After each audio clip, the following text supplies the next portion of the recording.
Alright, a wonderful good day everybody and welcome back here to my channel, God's Shadow. And first of all, I wanted to apologize that it has taken me so long to actually upload a video. I, on the one hand, had to go through many iterations to get to a definitive list. I'll get to it in a second. And on the other hand, of course, there's just a lot going on, and I had to find someone who's gonna be editing my videos and all that jazz. Also, I reverted back to my old gear because on the new gear I had issues with both the screen itself as well as the tone. So yeah, I hope everything's good now. And with that being said, let's get started. So what you see behind, or what you see in front of yourself right now, is the list I'm currently running with pretty decent success. So I don't think I've had a bad league in like 1 or 2 weeks, meaning that everything was at least 60 to 80% win percentage, somewhere in between that. And I was pretty happy across the board. So in comparison to what I was showing you like 2 months ago, I was playing Tasker. It was a little bit of a different build. Now that top end has become a little bit more incremental utility and card advantage. But on the other hand, I also increased the amount of color guns commands I were playing in combination with the creature count, so that we have a more linear curve and are not as dependent. Like, even if we're being caught by Rest in Peace right now, the Croxa still gives us a little bit of utility along the way, right? Whereas a Tasker would probably not be playable until like turn 6, 7, 8, 9, 10. And yeah, so also this build especially is very not susceptible to removal. Of course, a Croxa is going to be caught by, say, a prismatic ending, but your opponent always has to have more than one card in hand, which is pretty decent for Croxa. And in regards to the other creatures, at the point where I'm bringing them to the battlefield, it's mostly already, like, they already did their job, right? Bonecrusher Giants probably removed a creature, or maybe a Planeswalker, or just did some chip damage. Brazen Borer might have removed a Construct, which is also right. Brazen Borer is just very, very good in the current meta. It removes Constructs, it removes Footfall tokens, so Rhinos, and all that kind of jazz. And then of course you can always bring these cards back with K command in case they are being destroyed. So very happy with the build right now. Of course, as you know from my previous builds, I like having discard spells in my build somewhere. But right now, so targeted discard, I'm not talking about Colagans Command or Croxa, which, are also great, but I like to have the information that I gain from an Inquisition or Thoughtseize, which I currently just cannot accommodate. So in the main board, it just feels way too vulnerable due to the fact that Ragavan is in the meta, that, you have to kill a turn 1 DRC, etc. So you have to have removal in hand. At least on the draw, on the play, you can also, have a Drown in the Loch in hand or a Consider and just draw into it because you have so much removal. But on the draw, you have to have a removal spell in hand. Otherwise, you're just gonna get run over if there is a Ragavan, and that's ramping your opponent, and then your opponent's just gonna keep counterspell backups, or just ramp into a Teferi, and you can't do anything anymore. So yeah, in regards to the counterspell package, I maxed out on counterspells themselves because, as I said before, I wanted to hedge a little bit more against Graveyard Hate. So the Drown Loss could also be Terminates, depending on your meta.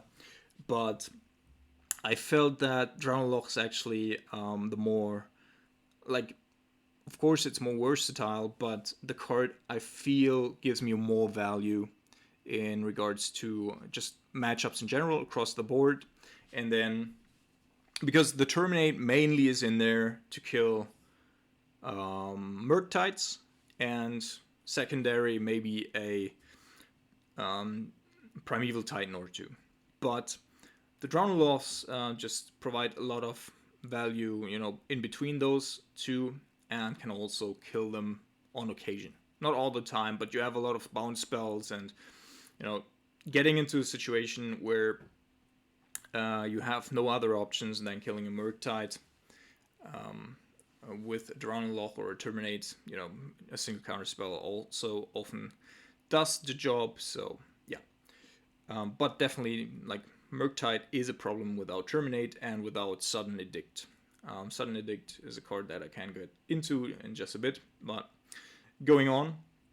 So yeah, the Kolaghan's commands might seem a little bit excessive, but due to the fact that half of the meta right now is running excessive amounts of artifacts, we're just matching that basically. Also, of course, it works really well with the rest of our deck, but most of the time you just get a clean 2-for-1. You can either kill an artifact and have your opponent discard, or you return one of your other value creatures, and then you get a 3-for-1 because all of the creatures are also doing something else. And then in regards to the cryptic commands, of course, nobody else is playing cryptic commands in the current meta, which, is fine, I think. Of course, cryptic command isn't as good as it was years ago.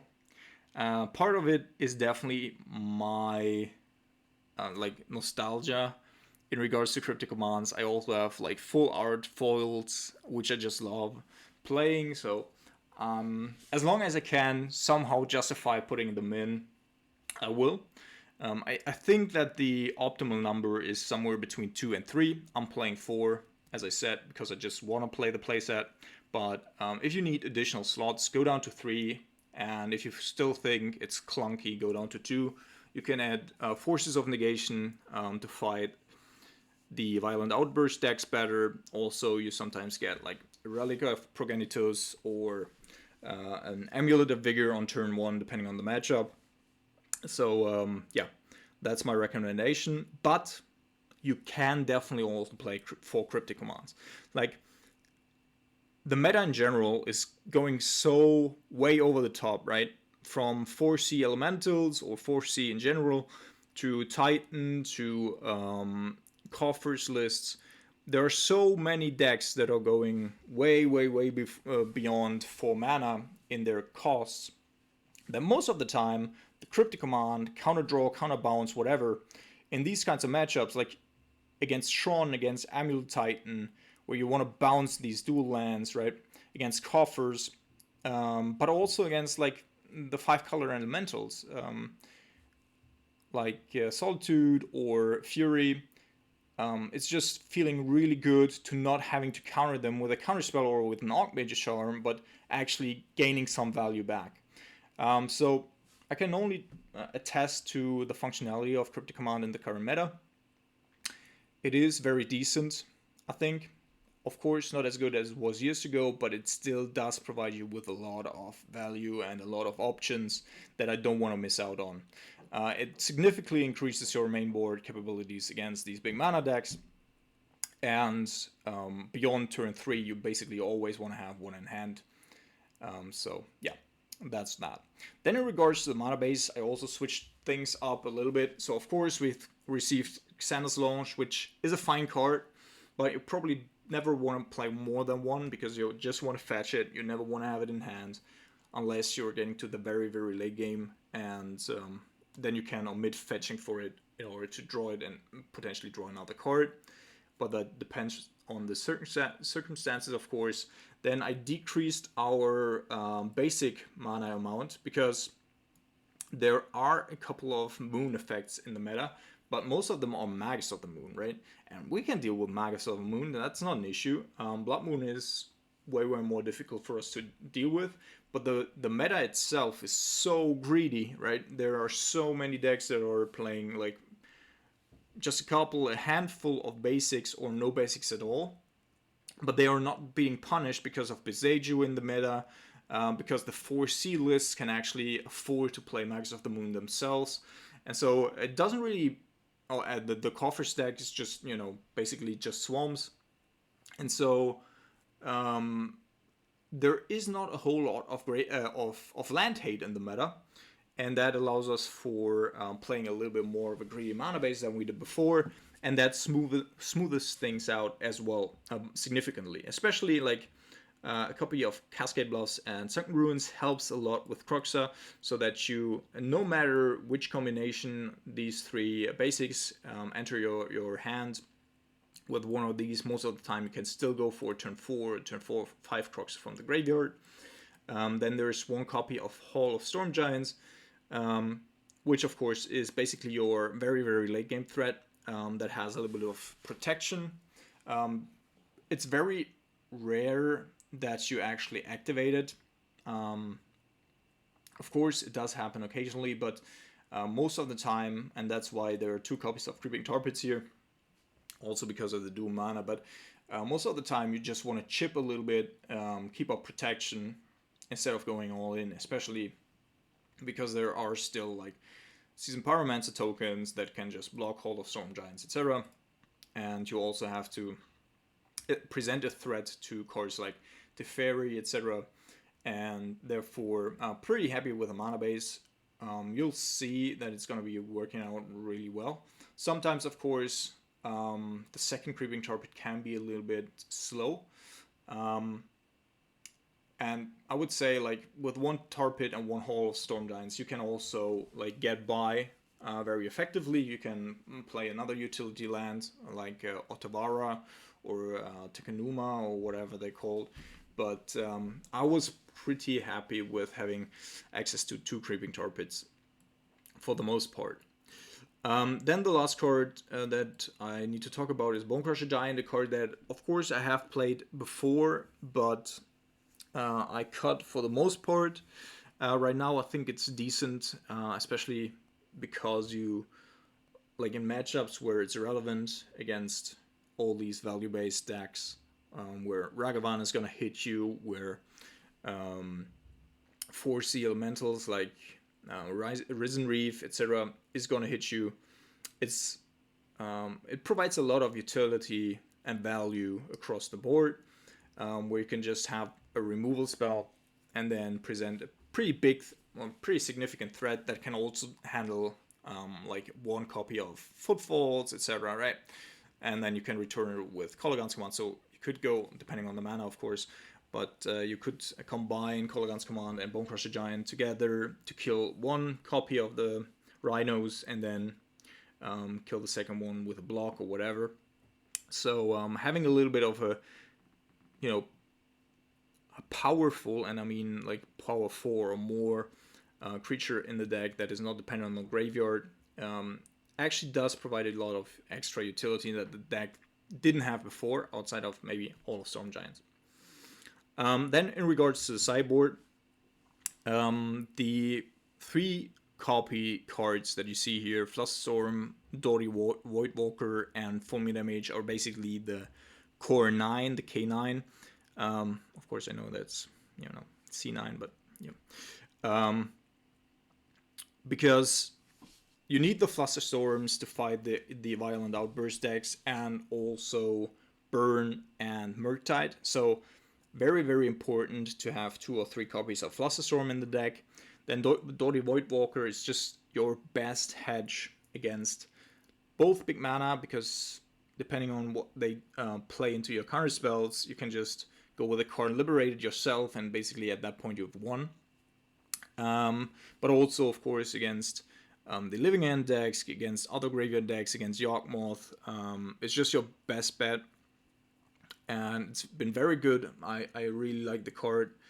And then Fulminate Mage is a card that doesn't see as much play, but of course, there's a lot of creatures in our sideboard due to the 4 Kolaghan's Commands that we're playing in the main, which just, you know, gives us a little bit of extra utility.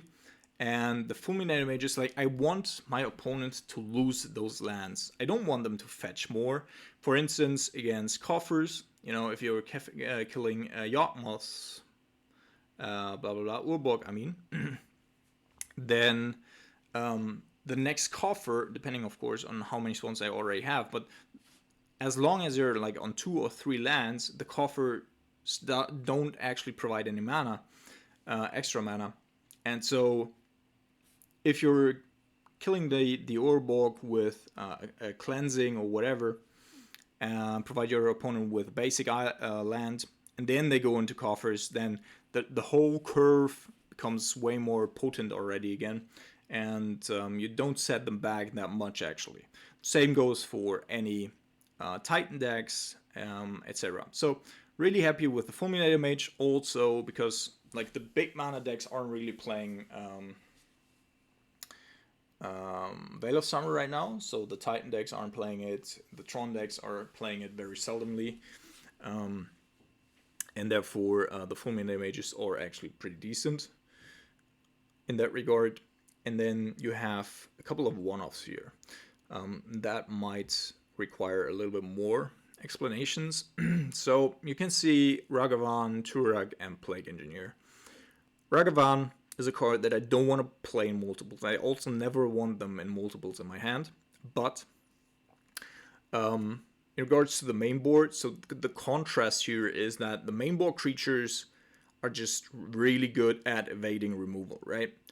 From my lands to the creatures that we're playing in the main board, it's just very good. So most opponents are going to take out removal against you and bring in more counter spells, more threats, whatever, right? So especially against decks like Living End, Ragavan, etc., you can oftentimes gain a significant advantage by just having that one copy of Ragavan in the beginning.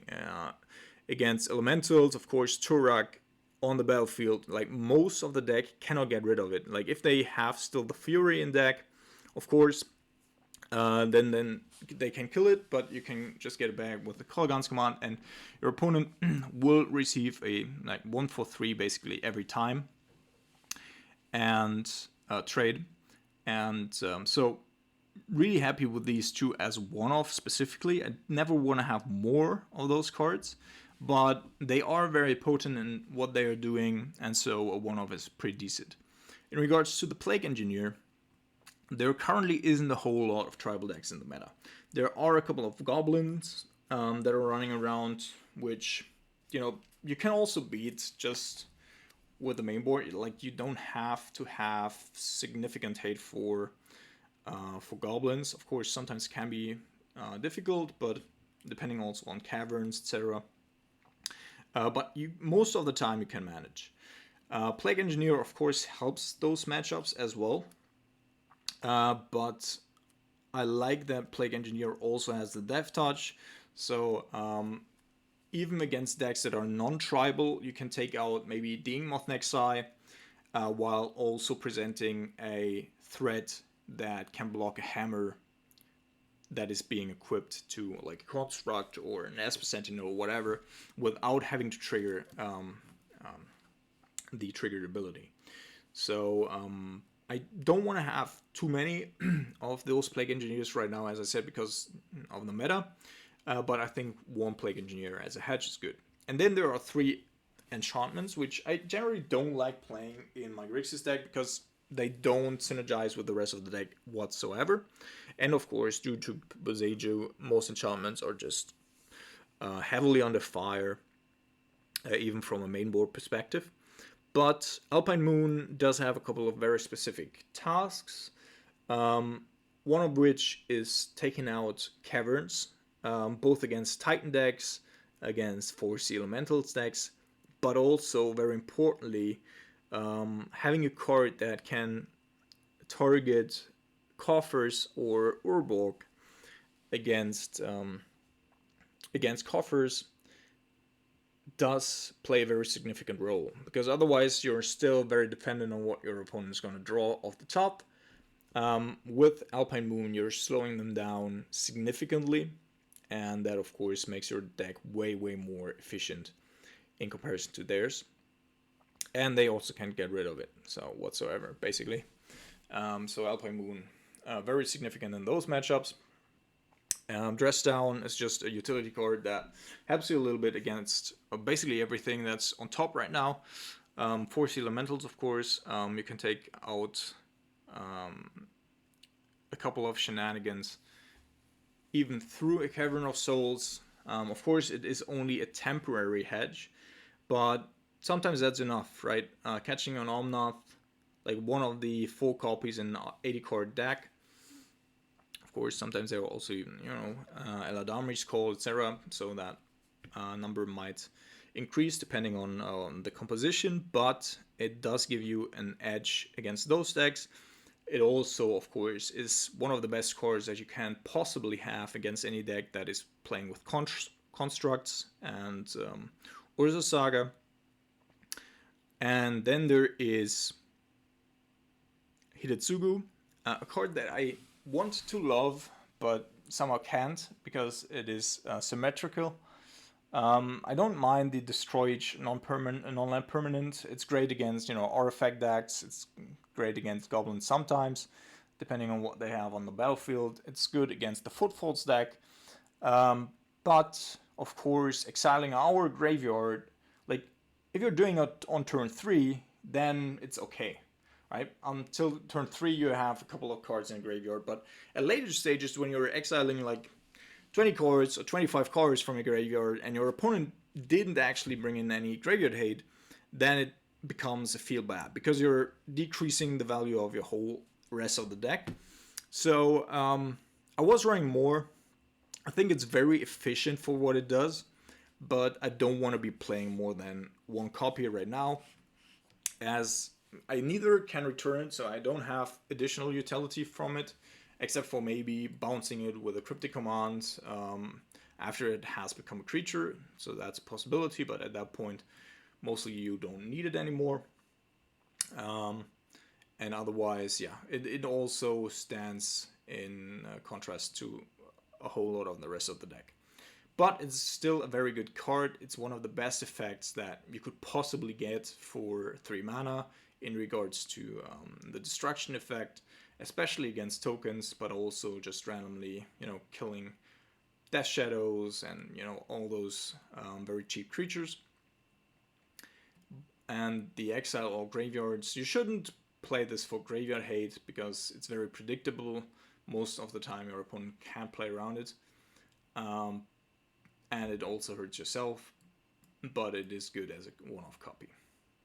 Okay, so that's it for the deck tech. Let's jump into the league. Alright, welcome to round number 1. We do not have a keepable hand, so we're gonna mulligan. This is not perfect, but it's okay, I guess. And we're gonna ditch 1 Archmage Charm.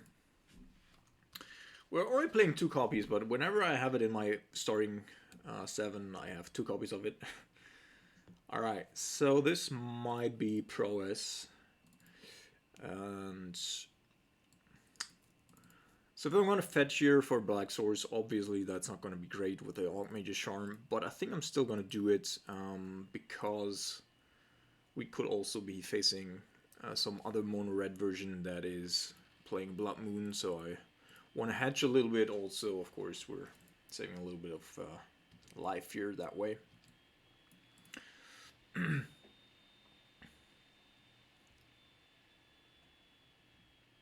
Okay.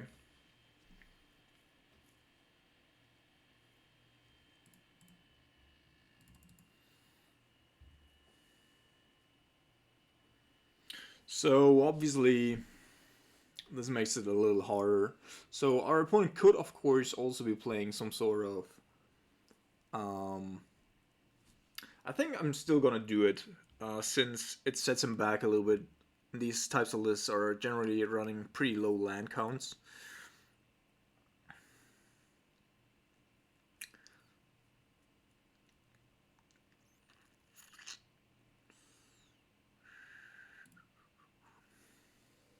So I'm gonna go down to 13 here. Yeah, I think I have to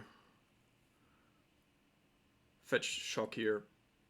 I cannot really fetch just for a mountain. Oops. If he's gonna play the lava dart or does have a mutagenic growth. That's still alright. I mean, this is not perfect, obviously, but it's still a 1-for-1 trade, and we're getting a little bit of damage out of his hand.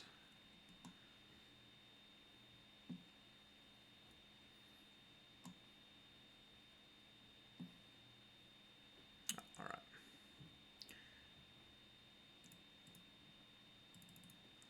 That's a lightning bolt, which he could avoid with 2 lava darts, of course. I could also theoretically... I mean, then he cannot play this, so...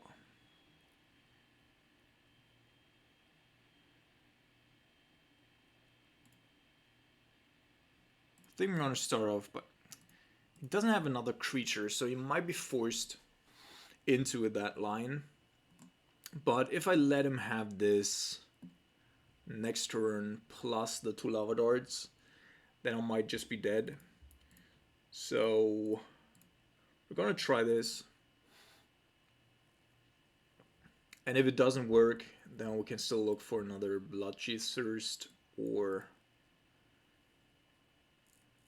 something. Okay, so he lets it resolve.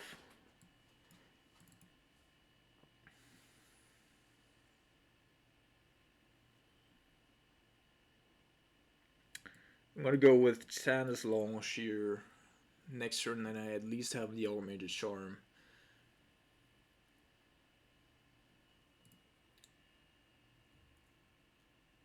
Or I could also go with Bonecrusher Giant and the Consider.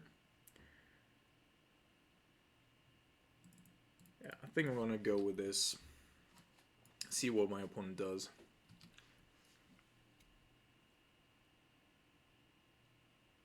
Okay, so this is not a whole lot. He can play the Den of the Bugbear.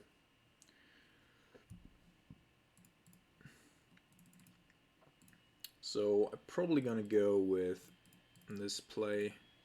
Fetch the Scalding Tarn for 1. And then go Consider. It does have Unholy Heat, interesting. So we might get hit by a Den of the Bugbear here.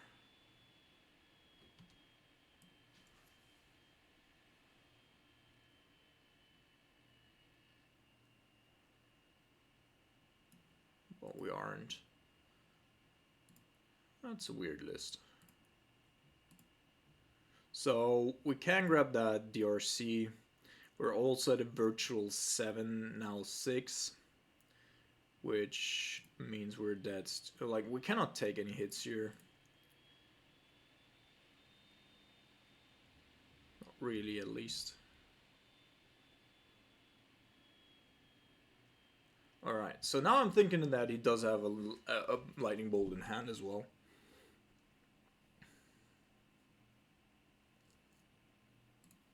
I think I need to keep this.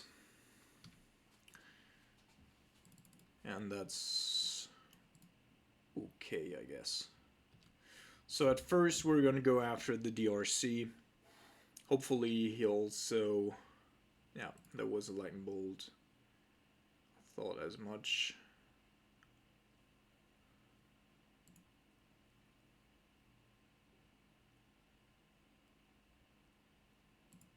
Okay.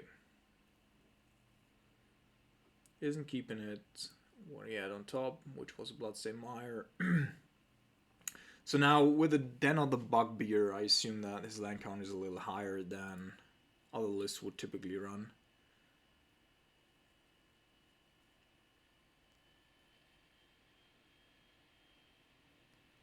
I'm just waiting due to the fact that I want to be able to respond to...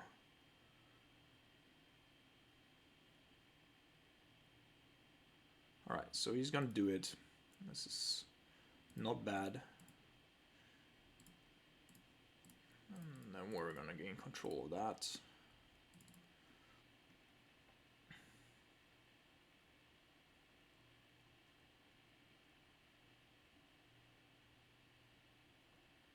So also, of course, he can kill his own Den of the Bugbear here, but with the Lava Darts, like if he wants to utilize the Lava Darts and the Den of the Bugbear, Yeah, so now this means that... Oh, also does play a Ragavan. Interesting. So I also do have 4 card types in my graveyard. What I could do, of course, is... Like, if he activates this... Yeah, I'm probably gonna attack here.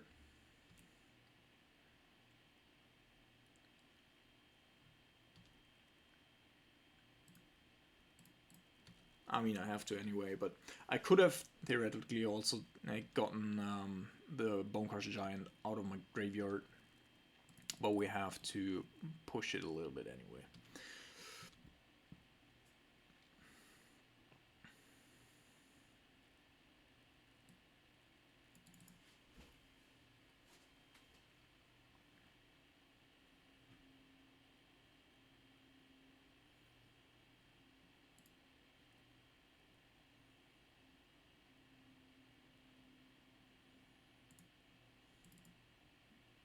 Okay, so if this is his play, then I'm gonna go...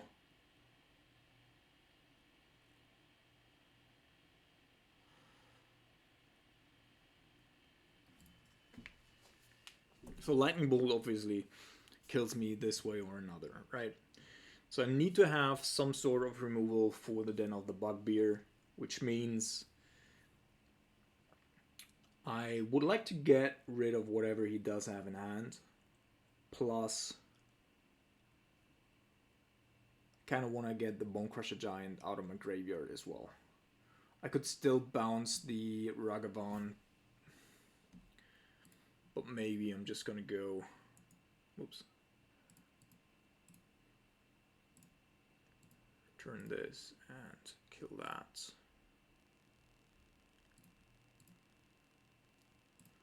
And then our DRC triggers.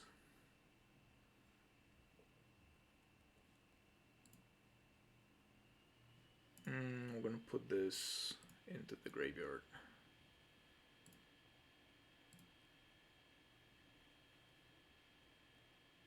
Oh, fuck.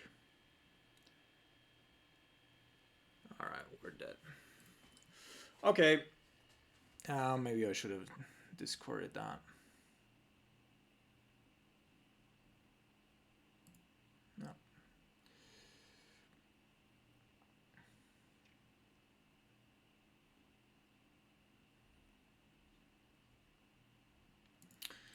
That's a death sentence.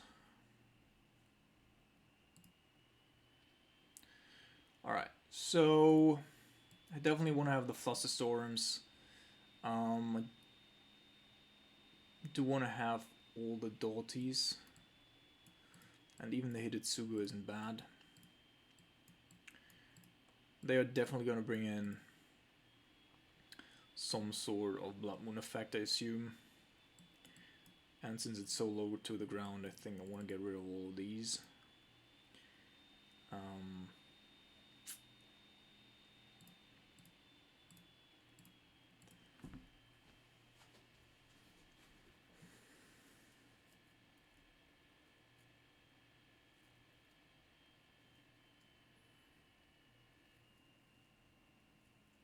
Ragavan on the play could be okay.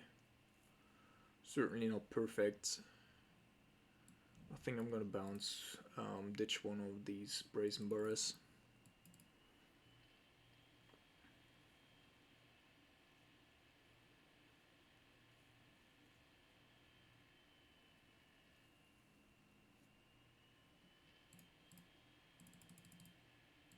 That's a keep.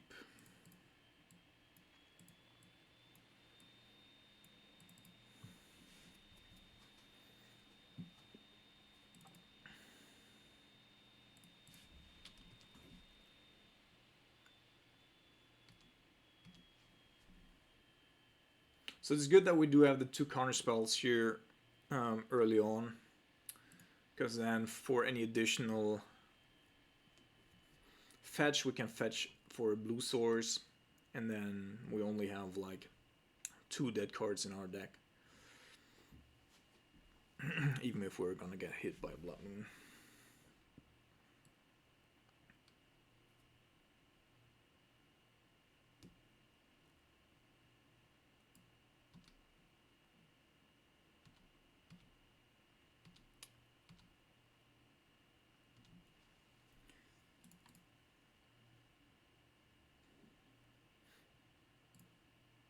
Well, let's see if he does have one again. Nope. Also F6, I think, so he definitely doesn't have one in hands as of right now. Bloodchief's Thirst also not too bad. Means that I can counter stuff and then still have the counter spell up if necessary.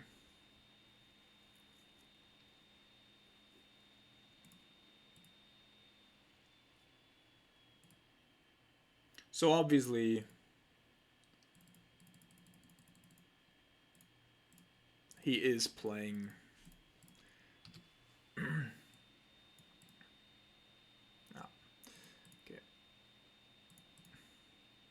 I mean, he could have top decked it.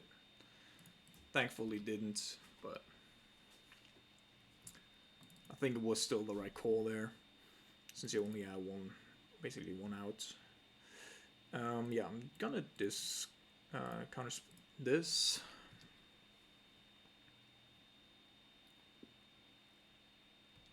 Apparently our opponent does not have another threat here, which I'm quite thankful for. We always have to be careful and play around that underworld breach now.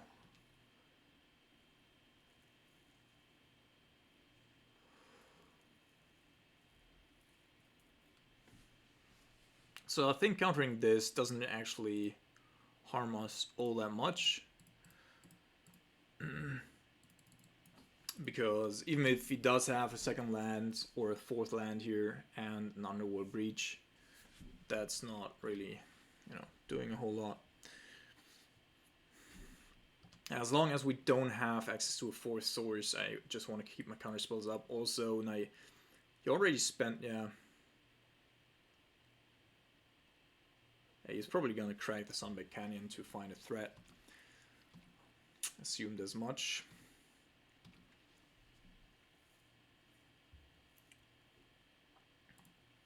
So I don't mind this. I can both kill it with a Lightning Bolt over the Snapcaster, as well as with a Bloodchief's Thirst if I really need to. So I'm not sure if these lists are potentially running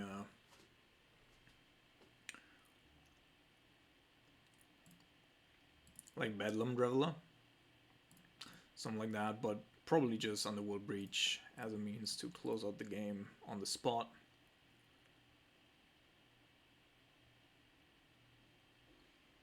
Like if he does have, okay, yeah, that's fine. Didn't he put it on top anyway? Yeah. So probably another threat. Would be decent if we were to draw a land here, so that I can. Nope. But he does know about our counter spells now. So he's probably playing around that one. Just want to deploy that Crux to get.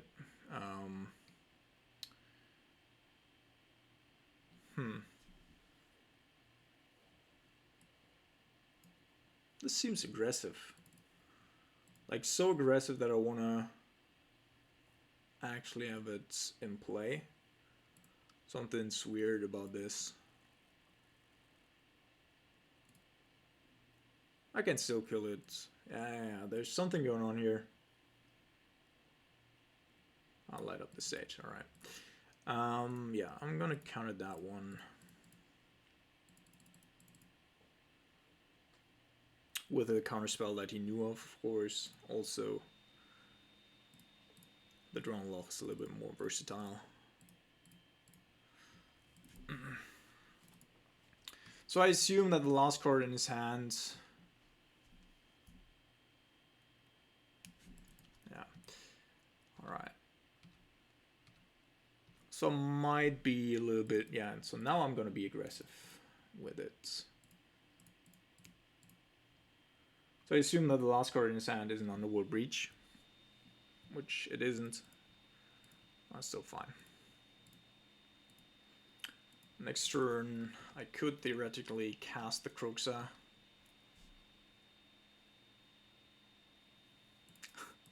off the top. All right. But that means that I'm now gonna go for the Grixis. So I guess they're playing like. Actually, it's not bad either. I'm gonna play the Grixis for this turn. I assume that they're just playing like 3 copies, which means, I mean, of course, oh, we have 4 counter spells in our graveyard. Let's get rid of all of them.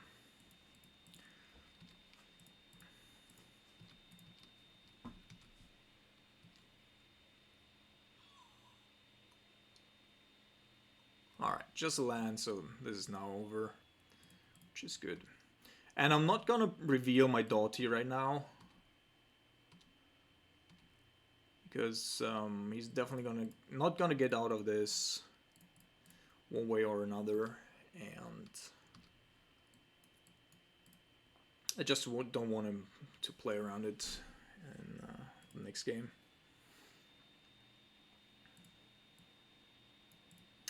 So, in and by itself, I'm pretty happy.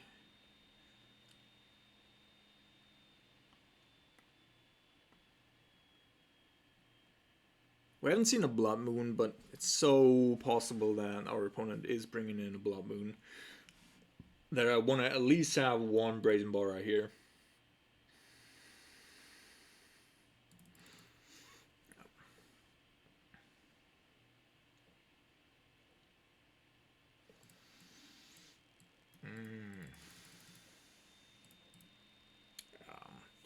I would love to keep this. I really would, but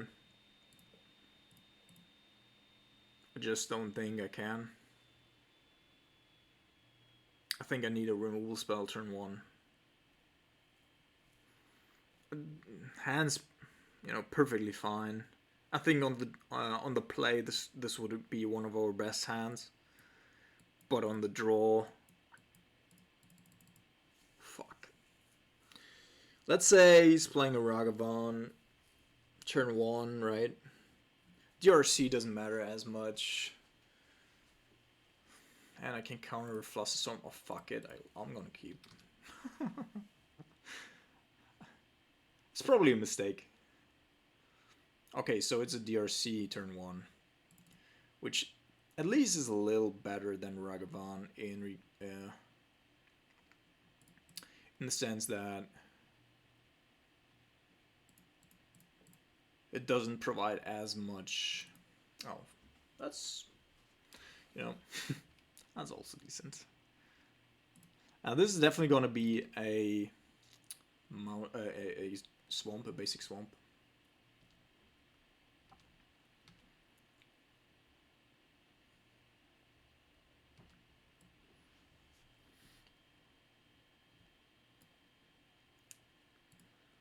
Okay.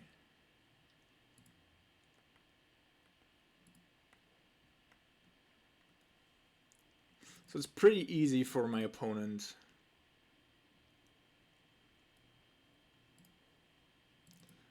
to, like, if I kill the Monastery Swift Spear here, it's pretty easy for my opponent to just play any instant speed spell and he's gonna have Delirium. So I'm just gonna push that thing and then go for the Monastery Swift Spear with the Bone Crusher Giant, which of course might go wrong. Oh my goodness. Swift Spear and Ragavan over the top. That's not great. That's not great. So, let's see.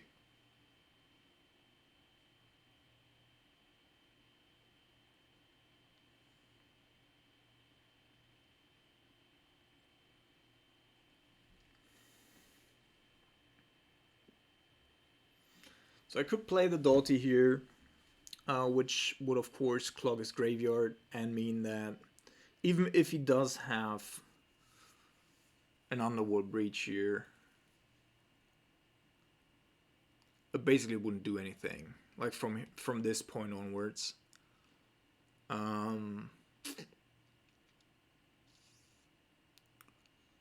And then next turn I would have Bonecrusher Giant plus Flusterstorm. But I probably have to kill creatures here. So instead I could go with the Bonecrusher Giant here, try to kill the Monastery Swiftspear. And then next turn I do have the K command to kill the Ragavan. Unless he's... I think I need to get rid of stuff on the battlefield here.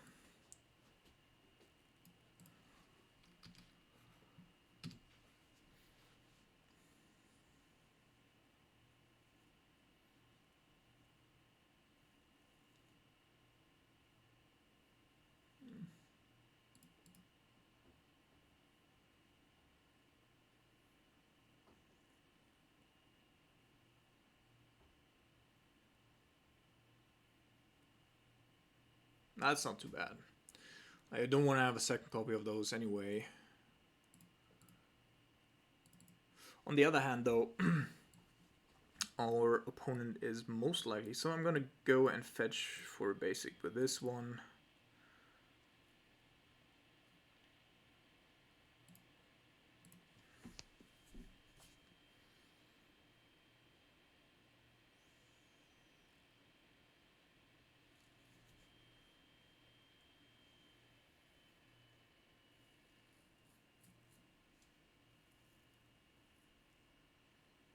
So if I play the Bonecrusher Giant and he does have a Lightning Bolt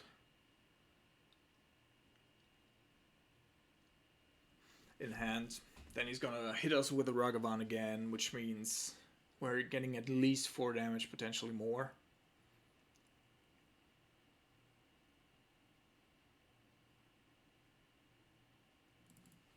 I think I'm gonna keep up the K command, kill the Ragavan, make him discard.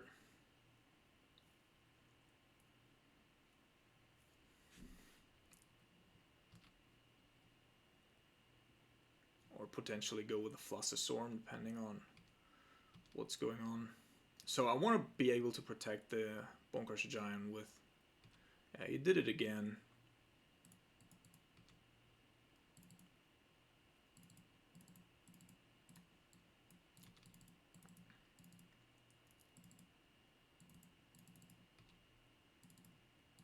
That's going to be a really, really tough game here.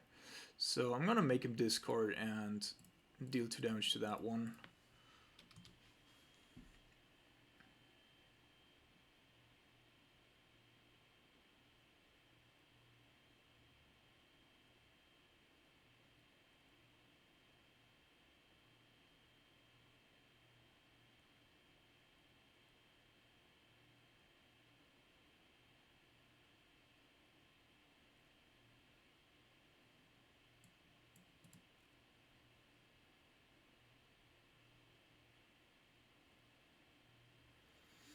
Let's see what our opponent does here. It's going to be super close, I think. We're definitely not on the... like, we don't really have an edge here.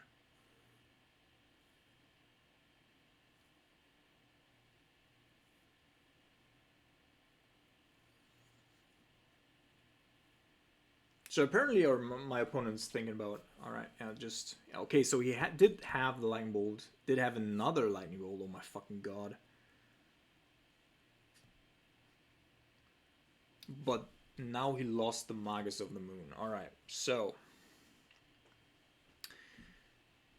Okay.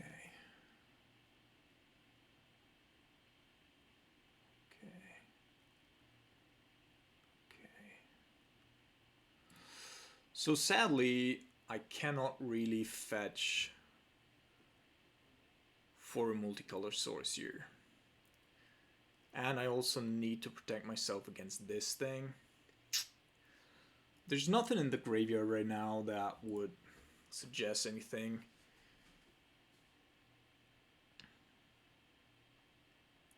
So I could just play the Bonecrusher Giant, but then I would have to fetch for a mountain here because I don't have another blue source at the ready.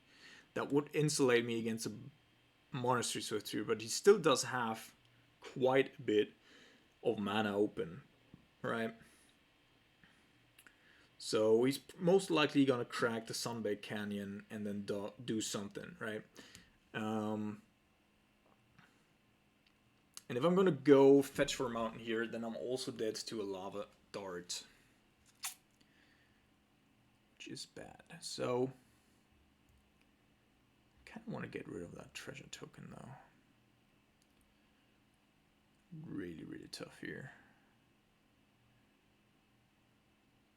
I think I have to go with the Bone Crusher Giant play here. Obviously, it's not great.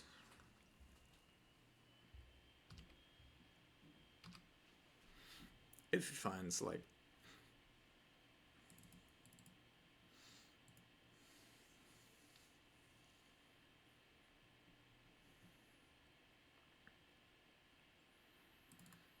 I have to let this resolve. Okay, so another Reckless Impulse or Light Up the Stage, both of which I can handle to a certain degree at least. It's not great, but you know.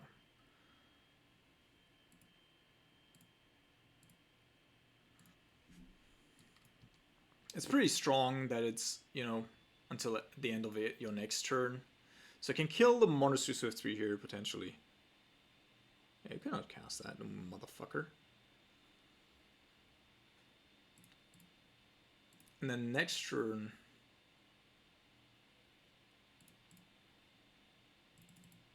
I could potentially counter the Light Up the Stage. So I don't really have a whole lot of options here anyway. So I'm gonna go with the Croxa.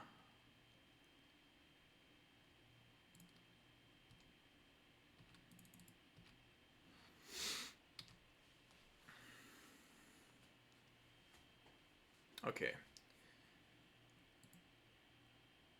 A lands on the top. I think I have to counter this, right?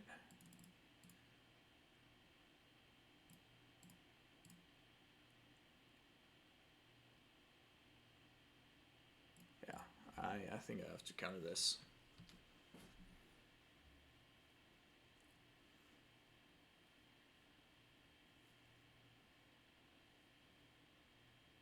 Ah, oh, come on. Ah, oh, come on. Ah, oh, come on. All right.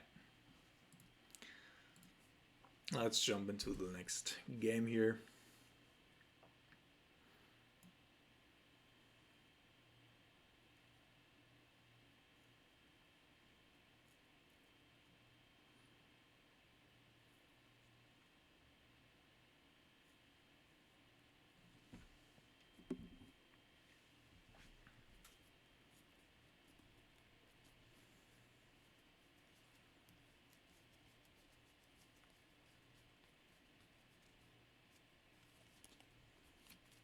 Our opponent had a couple too many creatures there. It's like 4 or 5 creatures in the first 3 turns. That's difficult to deal with. So I'm going to keep this, as we do have, of course, depending on how it turns out here, but we do have a turn 2 Croxa into a turn 4 Croxa potentially. Now apparently we're just playing against all these red decks. So I'm still gonna fetch this for a tricolor source. Okay. Go with this. Oops. And see what our opponent is about.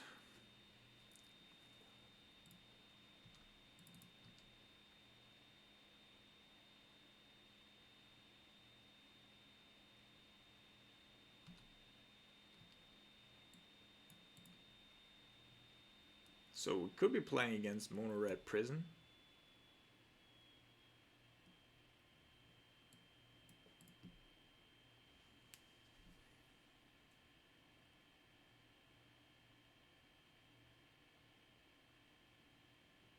Yeah, we are. Okay, cool. It's definitely an issue. but nothing that we could have prevented, so.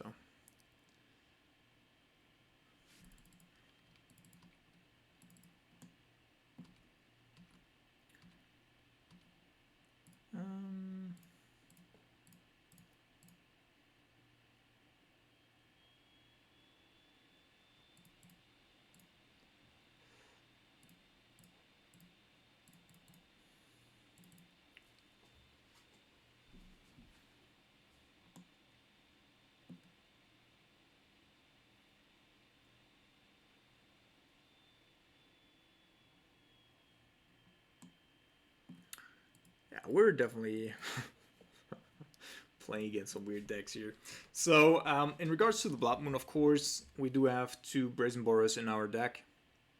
And we already have 2 basics in place, so it's not, you know, it's not great, but it's also not too bad. Our opponent apparently is a little bit out of luck here in regards to his own spells. Kept a very greedy hand. I'm still not going to do anything since I don't really know the contents of what he's going to do.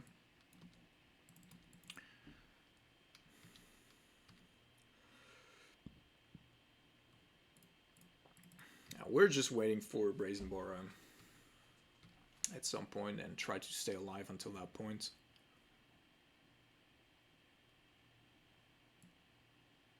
Also, like, these 2 decks are very much not indicative of what the meta is about right now.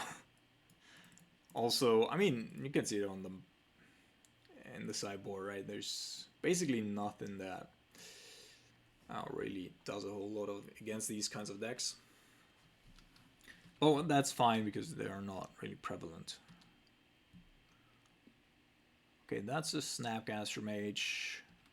That means we can cycle a little bit. So we have basically 5 playable cards.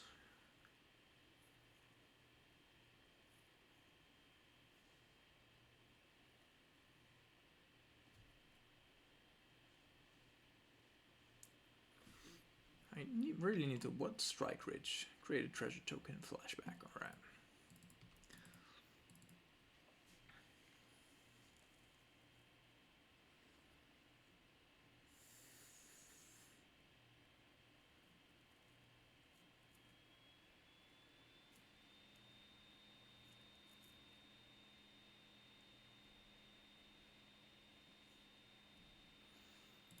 Okay.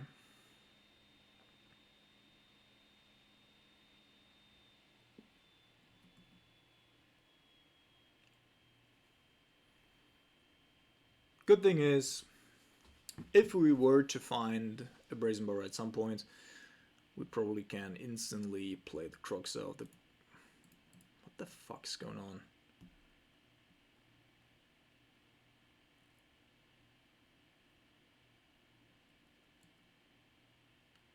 Yeah, so this is a very much combo deck. I don't really want to counter this. I know that...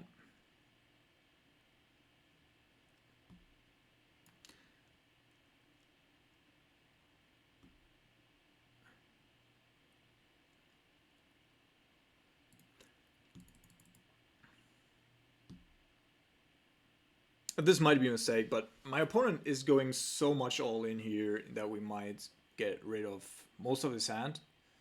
So we shall see.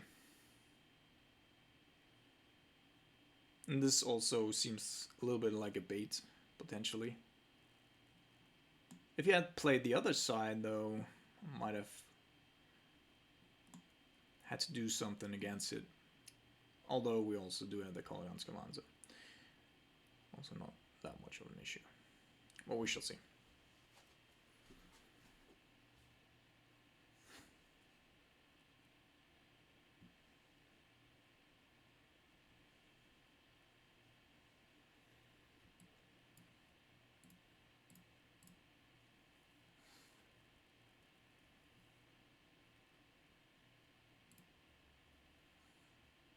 Okay, so that turned out okay.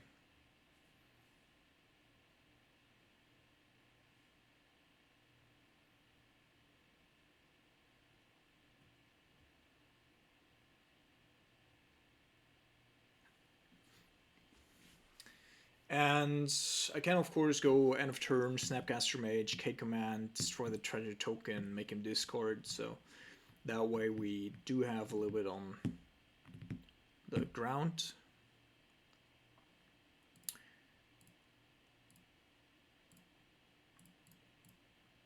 It's not perfect, of course, but we have to work with what we have here. Target play discards a card, destroy target artifact. Okay. And had a gut shot there. Interesting. We have another Snapcaster Mage.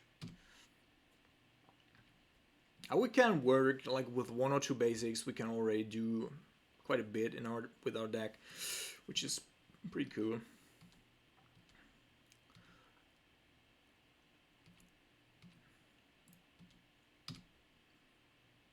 But obviously we also have a lot of dead cards. Okay, another Birgi. I think I'm gonna let this resolve as well.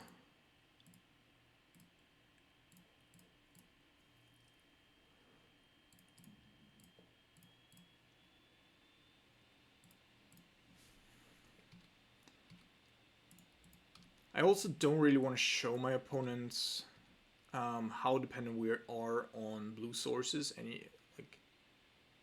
if possible.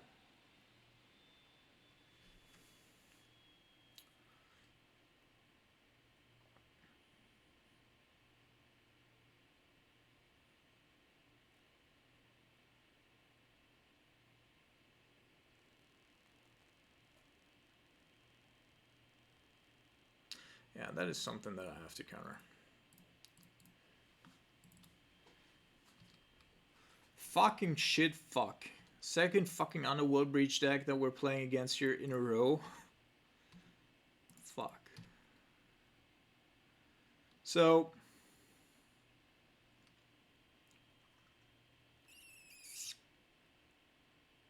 I guess, but I do want to keep...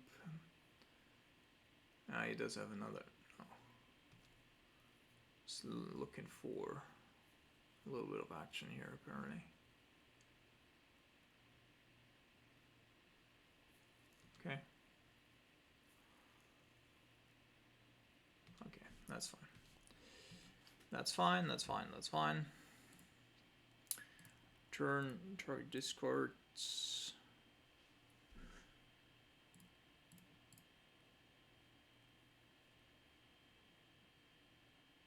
Burning Tree, okay. Alright, so I need to get rid of the cryptics again, obviously for reasons here. I definitely want to have the Flusterstorms. I probably also do want to have the Doughties again. Sucks a little. I also want to have the Hidetsugu here because he's playing with so many treasure things interactions, so that's decent. This one has to go, and probably also want to get rid of the Bloodsheath first. Failed Push is still alright against these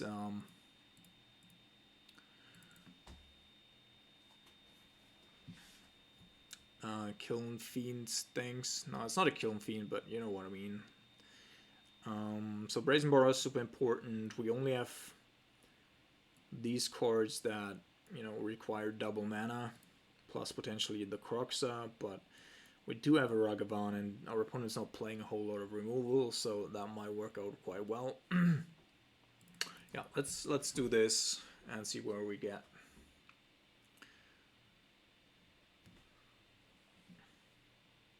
I guess I could have also brought in the Dress Down as a potential option against Birgi as well, plus Kiln Fiend. Yeah, I'm gonna mulligan this. It's not great, TBH. I want to keep this, I want to keep this. I probably also need at least one option with this. So let's say he's gonna go with a turn 2 Blood Moon, then I'm fucked anyway, right? I think I want to have the fatal push.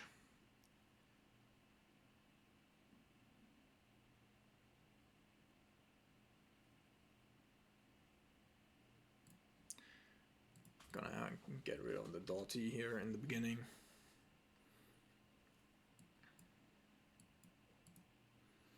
I assume that my opponent could also be playing a Ragavan, so...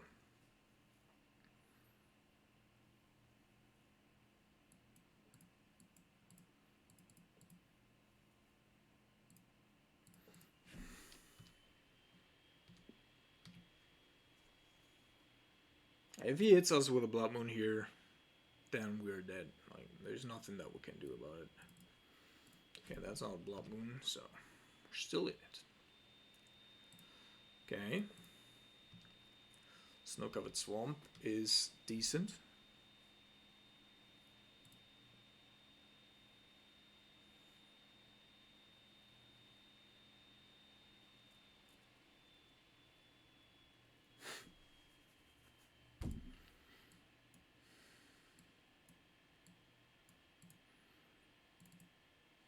So yeah, let's have this resolve.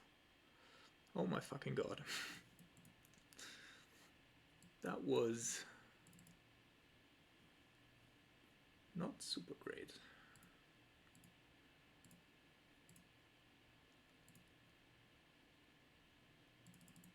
Okay, so I guess I'm gonna get Hall of Storm Giants out right now. He milled over an Underworld Breach and a Desperate Ritual. So that next turn we do have the ability to go either double drown or Snapcaster drown.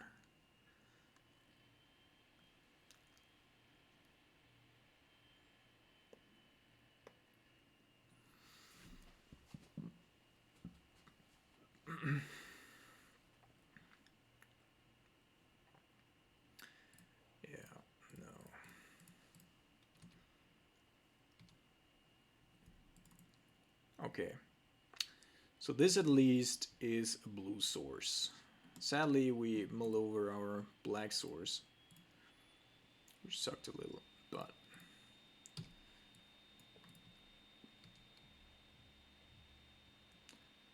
So best case scenario, we're getting to turn 6. I don't even know if my opponent can handle a Kroxa, like at all. But since it's a very heavy combo deck that also does pack probably 4 Blood Moons. Yeah, alright. Our opponent conceded. GG's. Welcome to round number 3 here. We are on the draw, and I think we're going to keep. We do have a removal spell and a counter spell, and we're apparently playing against Murktide. Alright. So I'm gonna go fetch this for a Steam Vents, kill the DRC before it can provide any value, and then depending on what my opponent does and has, what's a Jeskai build? Alright, I'll Ledger Shredder. So if I kill the Ledger Shredder here and he does have, say... Nah, I have to kill it. Kind of run into a counter spell. So Brazen Boar is actually a pretty good card here, but I definitely need to have more lands. So I'm gonna ditch it. Fuck. I need to find lands here. Okay, so this at least means that there's not going to be a Murktide this turn. But there is a Drain Rage Channel.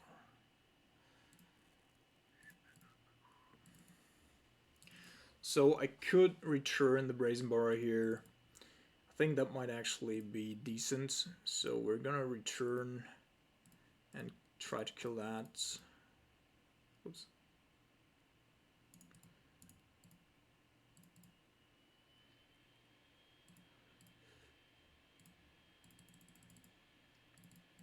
this way,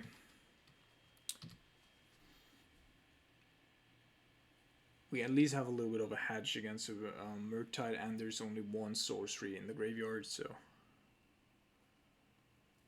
never mind that.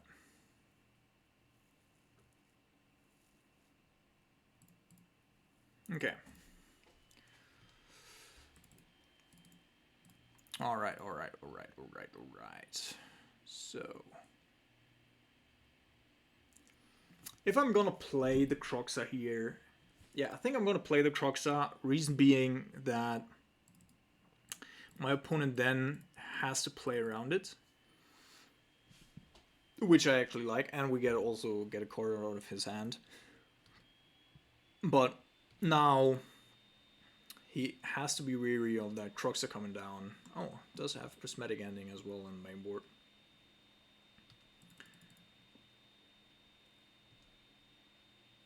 So I assume that my opponent's looking for lands here. Yeah.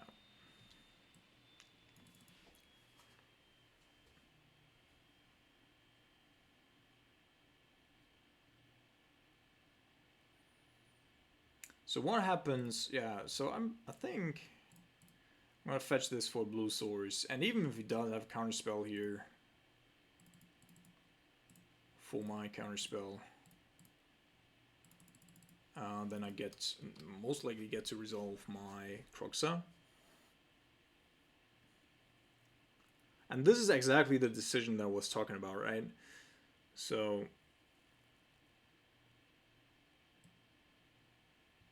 my opponent really has to think twice here.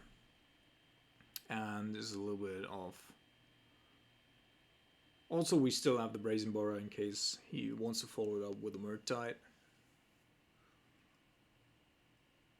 I don't think this is the right decision, but, you know. Yeah, you won't be able to play that one.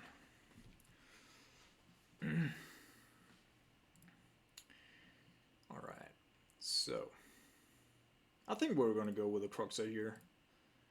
Even if he does have another Prismatic Ending plus stuff, I think this is correct. I probably want to keep the counter spell and the fail push I need due to the Shredder. So yeah, let's see. Path to Exile. Oh my goodness. Really just packing the quality removal here. So this Underworld Breach as well? What the fuck? What the fuck? Oh my goodness. Oh my fucking goodness. Oh my fucking god. Cannot really believe this, TBH. At least we get a land out of it, I guess. Fucking retarded. So what do I want to have? What do I want to have? With this one, I can also replay the Mishra's Bauble. Yeah, that's pretty sick.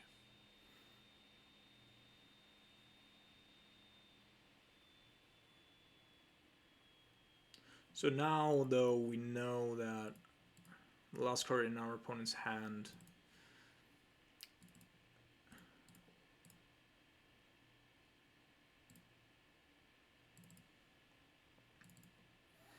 is a Ragavan, which means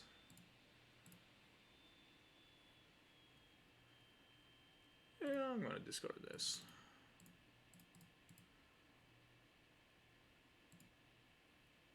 And I think I'm gonna utilize the fail push here instead of the Bloodchief's Thirst, just in case my opponent is playing a Murktide in combination with a other thing, although I don't really think so, but we shall see. We're at least still in the game here.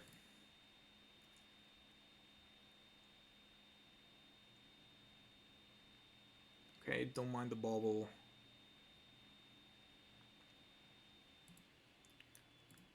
That's super weird. Super, super, super weird. Super weird. So, Underworld Breach, guys. Alright. So, I know, like, taking out the Cryptics here every time, as well as the Automated Charms, but it's just because we're playing against so aggressive, so low to the ground decks here that are all abusing the graveyard, or trying to abuse it at least. So this one, dress down. Not sure if I really want that though. So I want that, I want these, I want this, I want this. Flusterstorm's great. Dress down is gonna move out again. I think 2 Doughty might be enough, although, I mean, Yatsugo, we're on the draw, then I'm gonna get rid of the Ragavan again. And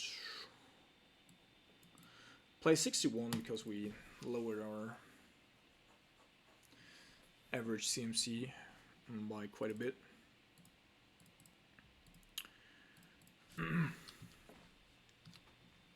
Yeah, quite insane, TBH.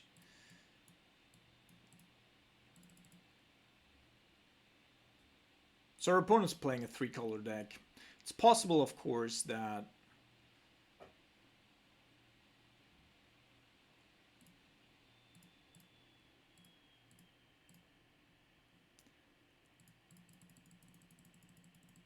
do want to get rid of the Butt-Sheath Thirst here.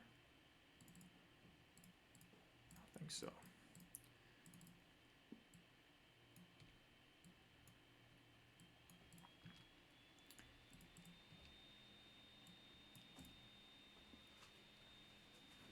That he's playing the Blood Moon.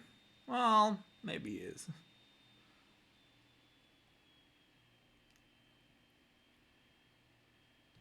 Super aggressive with these Ragavants. What did he exile though? Blue Delta. That would actually be, you know, a decent card to draw, but anyway.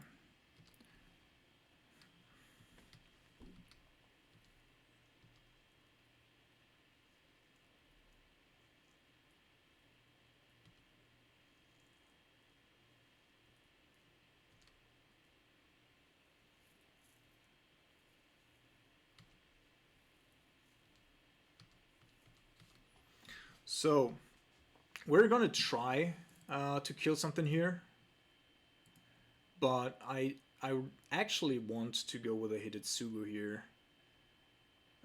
Despite the fact that, of course, my opponent could also have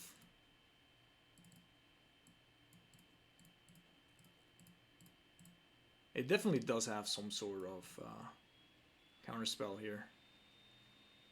Otherwise, yeah. Okay. So now,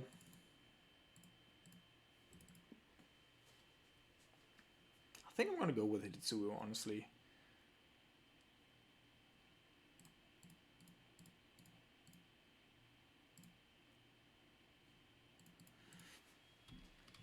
Could be pretty decent. And in our upkeep, we can still utilize the Tron. Okay.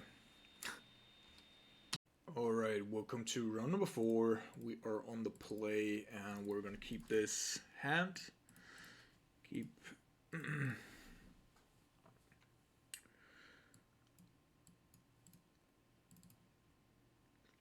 So I think we're gonna kick things off with Xander's Launch.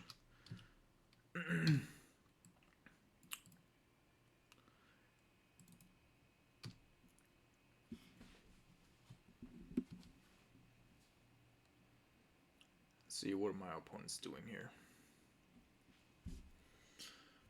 Might be another Murktide list. No threat though. That's weird.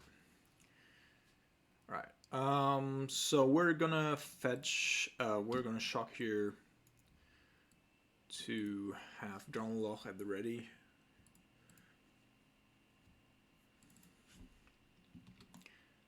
Alright. So apparently might be up against a 4-color list.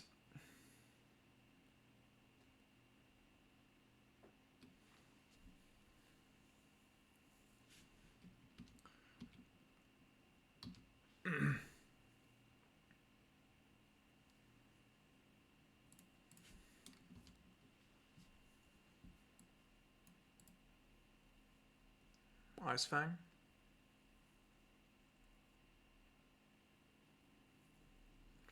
Alright, this is an issue. This definitely is an issue. So this very likely means that we are indeed... Actually, Archmage Charm isn't too bad. We could, of course, steal a Rhino.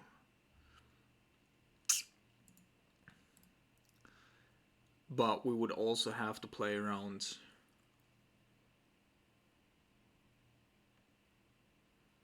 a Force of Negation.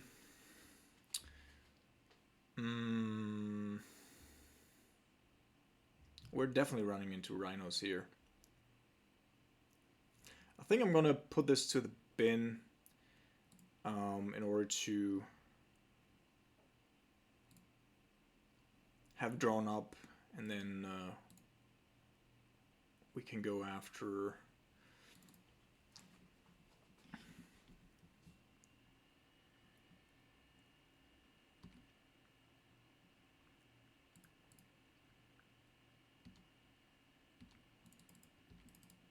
so we're gonna kill this.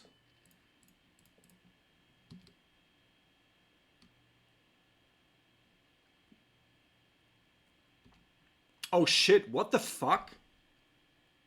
What the fuck? Didn't I lightning bolt the fucking Shardless Agent? What the fuck? Lol.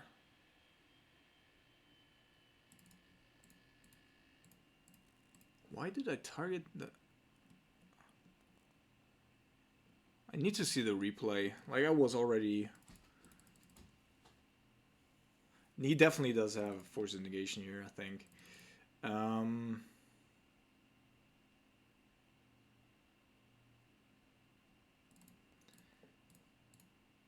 If possible, though, I think we're going to keep him on his toes. Yeah, did have a Force, so it was the right decision to not go with the Archmage Charm here, otherwise we would have been blown out. Still don't know why I targeted the Rhino instead of the Shardless Agent with the Bolt, but anyway, probably not going to be the deciding factor for this game. So he exiled another Force of Negation and has another Shardless Agent.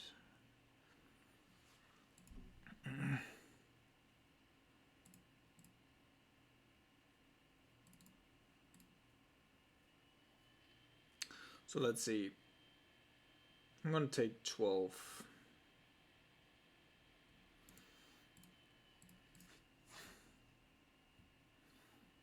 Yeah. That's exactly why this matchup is, or this deck is so fucking retarded. But anyway, so we're going to bring in Ragavan. We're of course bringing all the Fluster Storms. I want to have Hidetsugo. And we could even bring in the Daughties, because then we can just play, like, they have to get rid of the Daughties first, because otherwise we can just copy the Footfalls, which is actually pretty neat. So we're going to get rid of the Cryptics. I think we're also going to get rid of the Archmage's Charms. They are okay in the main board, but post board our opponent's just playing too much interaction on the stack. So we're also going to trim a little bit on the K commands. I still want to have the Croxa. My opponent doesn't know that I'm playing it. And it's just bigger than basically anything that my opponent can bring to the table. Brazen Boar is still really nice. This is good. We're one short.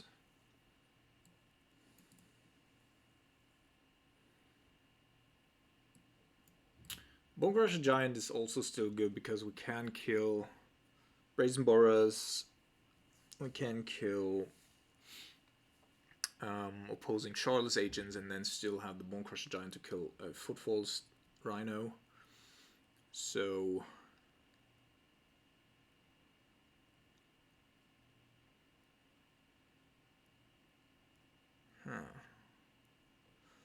yeah, I'm just gonna leave it at 61.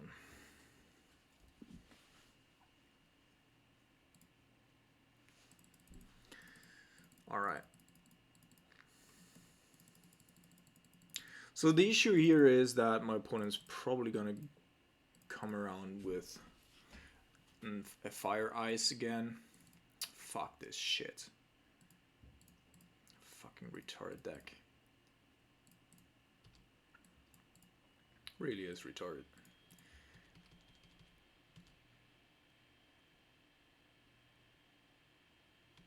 So I think in order to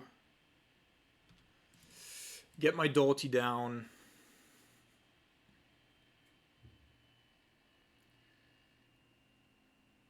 so what's the worst thing that can happen here?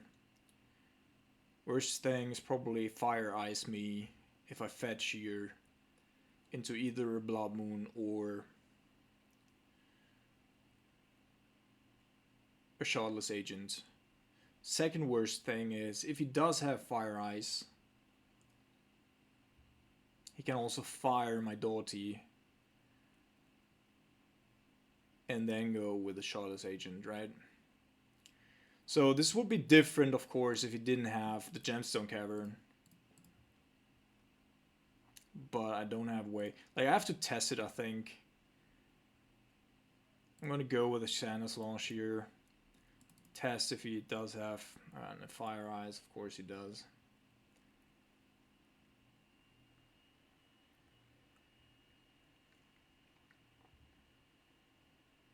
Fuck my life. Fucking retarded. Fucking retarded. So obviously,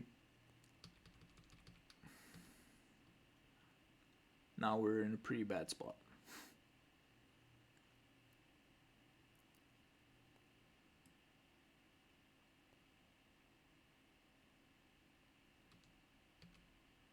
I'm not gonna fetch here.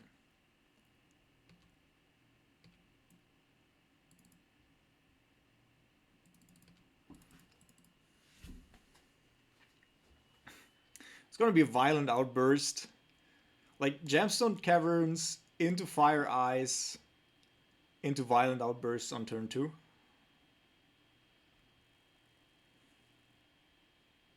With a Force of Negation backup. That's what it's gonna be. Great. Just great. So now obviously I also cannot go with the Doughty here.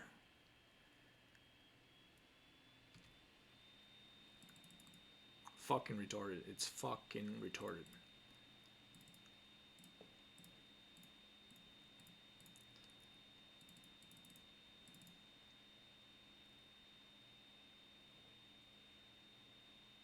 Tell me what you will, I don't think this is okay. Like, I don't think that this is okay. This play pattern is not okay.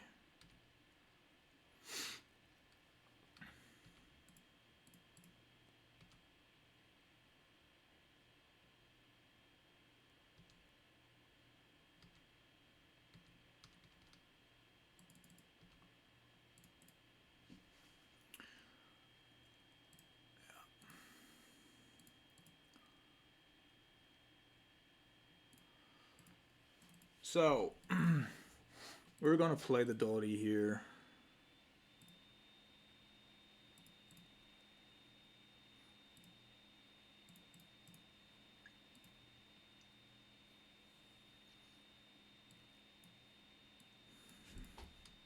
Then try to bounce one of their rhinos in their upkeep.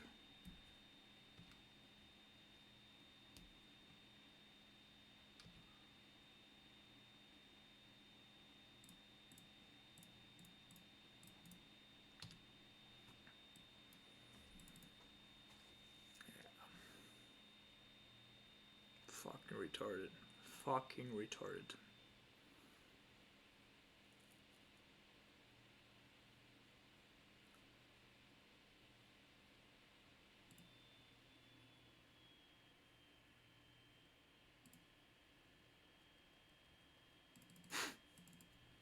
Yeah.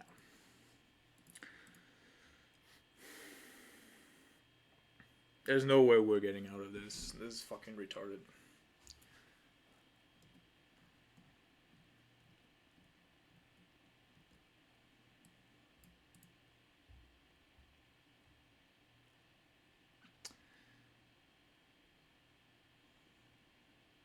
Yeah.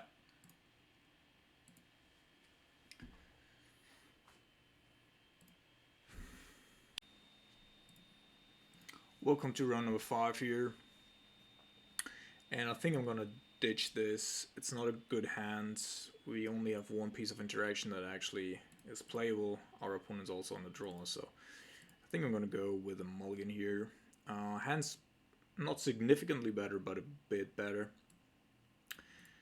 And since I want to have cards in my graveyard, I think I'm gonna keep the Polluted Delta and the 2 cards here and ditch that one in order to also be able to. Oh, and now we're playing against Tron. And green Tron apparently. So obviously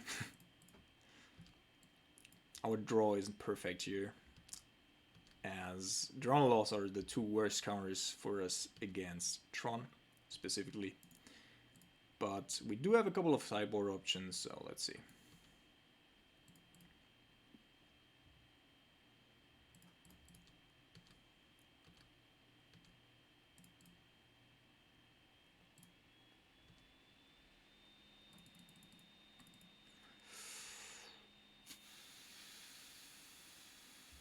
So I don't want to show him the Croxa because I don't want to run into additional graveyard hate.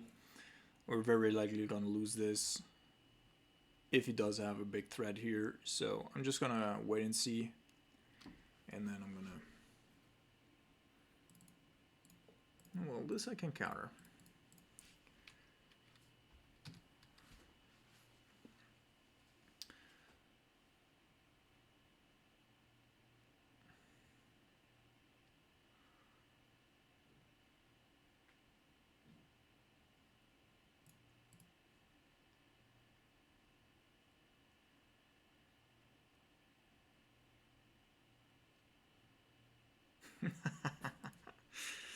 Alright.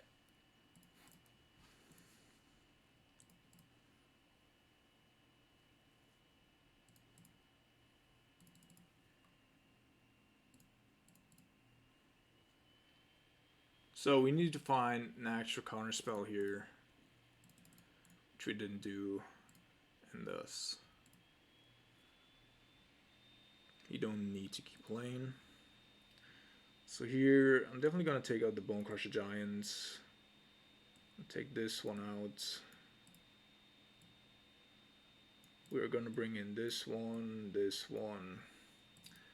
all of these here. And then there's also the possibility of bringing in like a dress down for potentially a Sundering Titan. We could also get rid of the lightning bolts, but our opponent is playing Coin the Great Creator, so the lightning bolts are basically our best removal for that. But I think I might be getting rid of the Drown Loss. Our opponent's certainly bringing in Graveyard Hate, and we also do have the Croxus. So I'm putting this out, and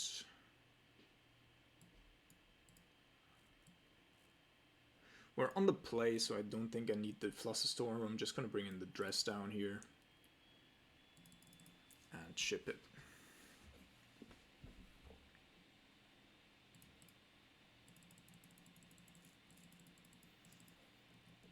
That's not a perfect hand, but we do have Ragavan turn 1.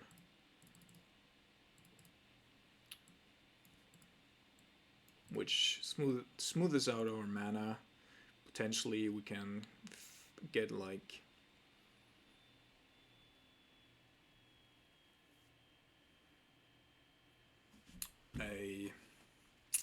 a bauble or something that will help us cycle through our deck and provide us with additional core advantage. So also, of course, we have a very aggressive hand. Well, let's see if that's going to work out. And with a Ragavan, obviously, we can also go turn 2 Fulminator Mage. Exactly.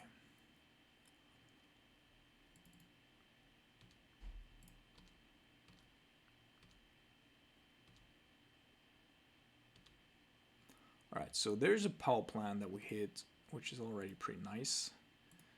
We could, of course, wait here, but I'd rather bring back the Fulminator Mage next turn and prevent him from potentially having like a Veil of Summer up or something like that, like he could have now.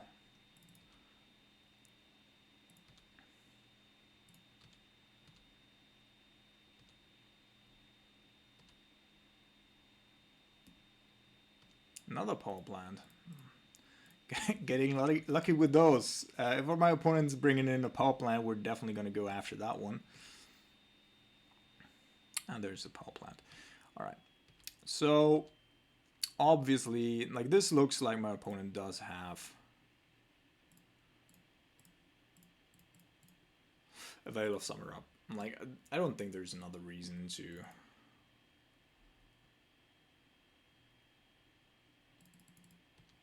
maintain the Chromatic Star here.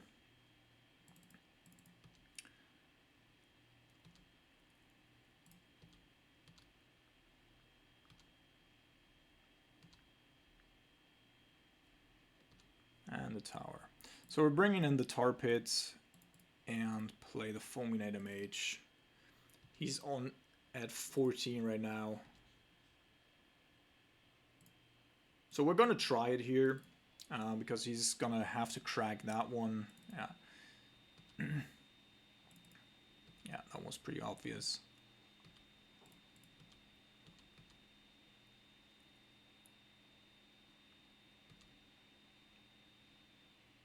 And another power plant. Okay. So next turn, let's see.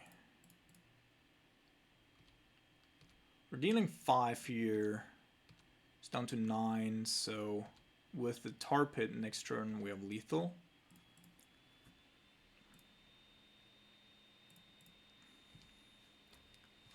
Let's see. Has to fetch, so he only has 5, right? Now we're gonna have to see what he brings to the table here.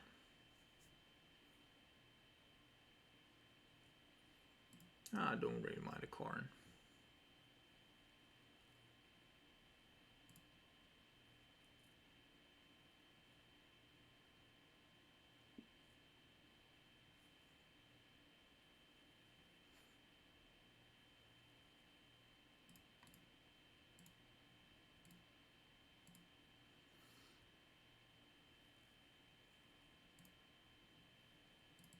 Oh, maybe I actually do.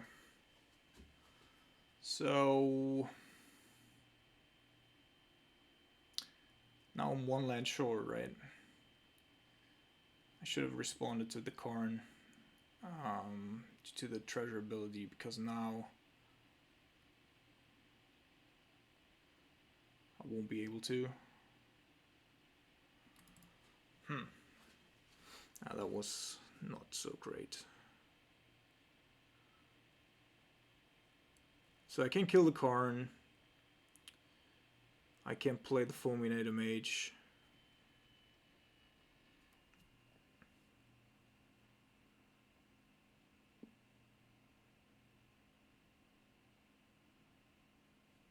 I think that's the best thing I can do, right?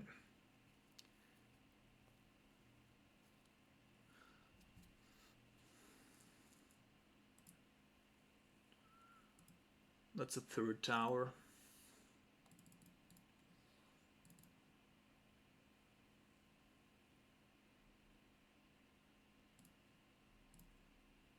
It's not great. We should have already won here. But anyway.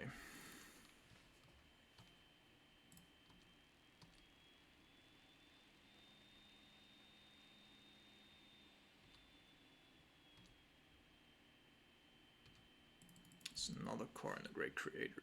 Which I don't... Well, I could play it, right? Because then, yeah. The Walking Ballista doesn't do anything anymore. So, yeah. Alright, so I think I'm going to get rid of the Crux as well. Bring in a Turok.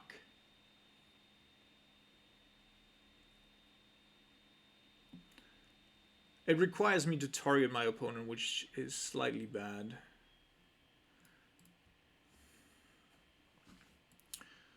In the eyes of a Veil of Summer. And I definitely want to have one Flusterstorm in the deck right now. So Dress Down's still correct. I think many of these are good. But I also would like to feature one Croxa. I think I'm going to take out one Lightning Bolt. Actually could take out all the Lightning Bolts here. TBH. I think I'm going to bring in the Flusterstorms. And bring back the Cruxes here.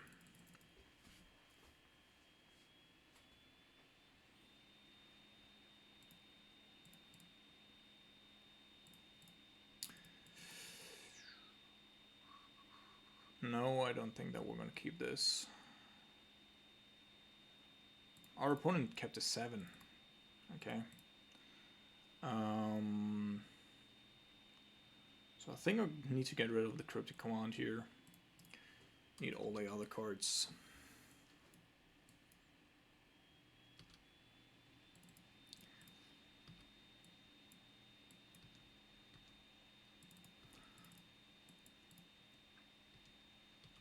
Okay, opponent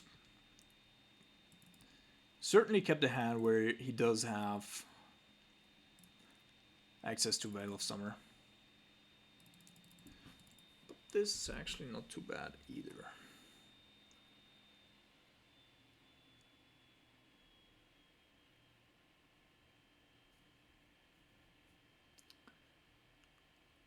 So next turn is going to be his turn 3.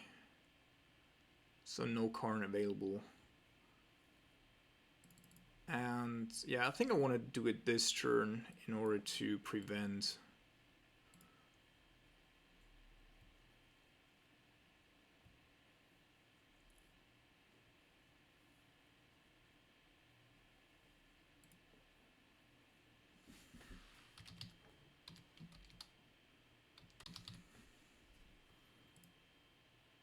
I'm going after the power plant because that way I still have a good valid target for my Fulminator Mage here on the battlefield, and also I'm not giving him an additional green source, which I do think is correct.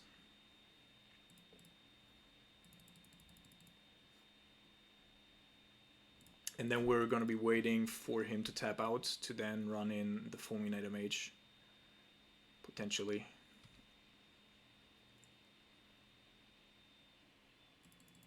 Oblivion Stone.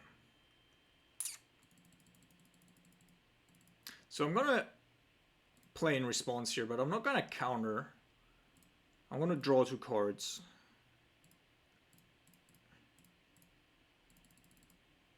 So he might not see this and play Archmage Charm. He didn't do that, but I still think it's a valid play.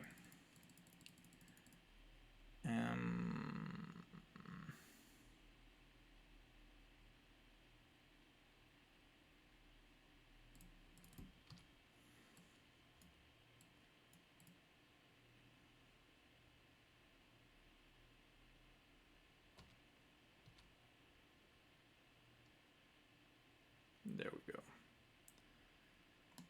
So he needs to have the 5 mana here, but I do have a counter spell for a potential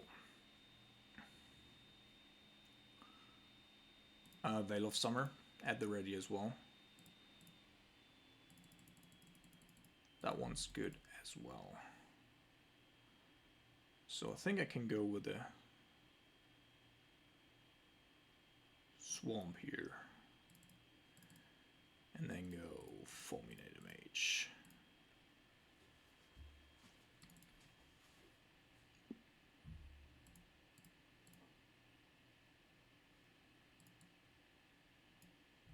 Yeah, now he's in somewhat of a pickle, I think.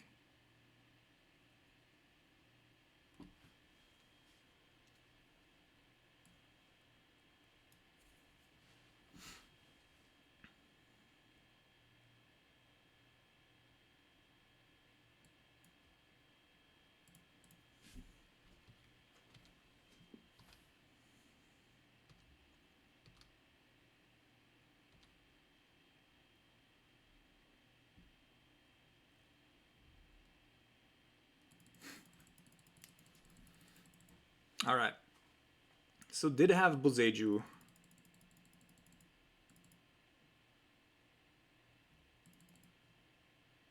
And he played it in a way where I have to play around the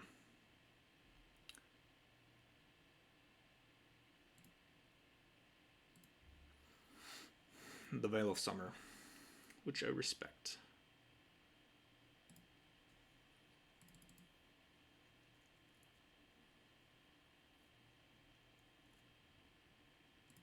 So I'm gonna still wait for his next turn. Don't want to do it this turn. And then I'm gonna go after what? So he searched for the Urza's Mine, and he did have the power plant in hand. So I think I'm gonna go after the mine here. Certainly has a Veil of Summer. Ah, he does. But I also do have something.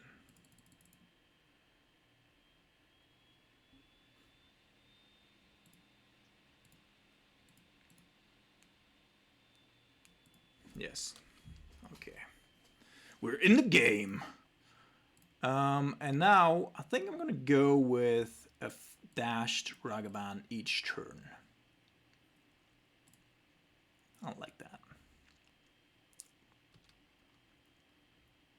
Of course, now our Flusterstorm is a lot better. Oblivion Stone doesn't really do anything yet. Oh, it's an expedition map. That's pretty cool. So yeah, let's play that one.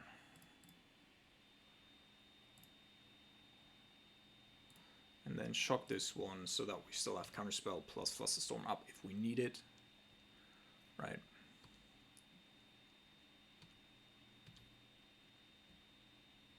Good. Good.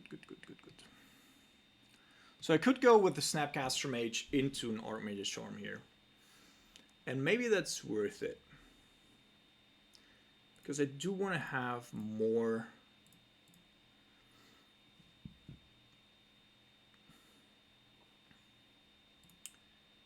cards in hands and more options.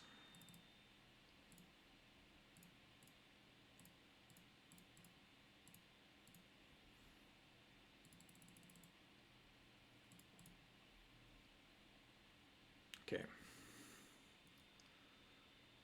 So let's see. I want to go 2 for this, then at least 2 for this. I get 1 back and I still have that. But I also do want to play the Consider, so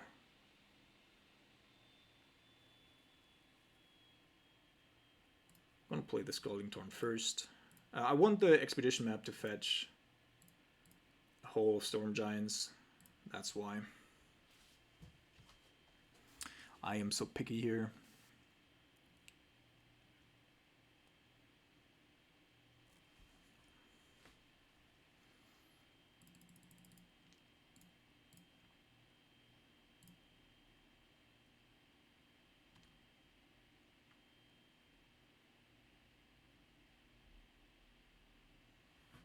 Another Whale of Summer.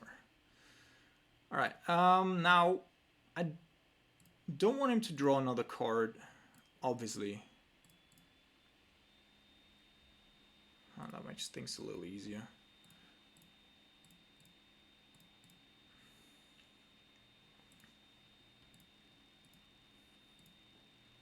Because we can still play it off the Ragavan, so I needed to see what we're gonna draw. Because he could be bluffing here, of course, you know. So, another expedition map, interesting.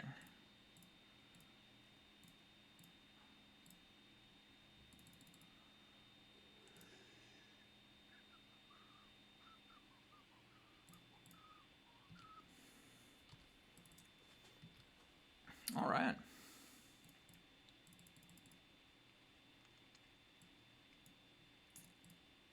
Let's go to another tower. There's Stall of Hall of Storm Giants, I'm sorry. But we also do have quite a bit of mana actually. So much so that any Karn could actually play. Yeah, I'm gonna play this. And I think I'm gonna fetch for something as well.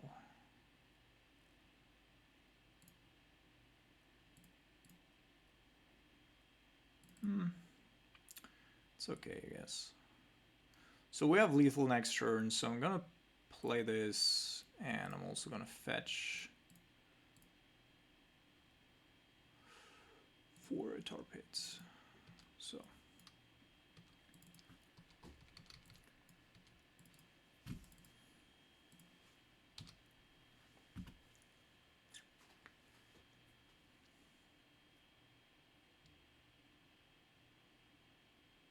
Fuck my life.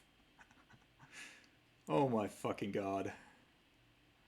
Better lucky than good, or what do they say?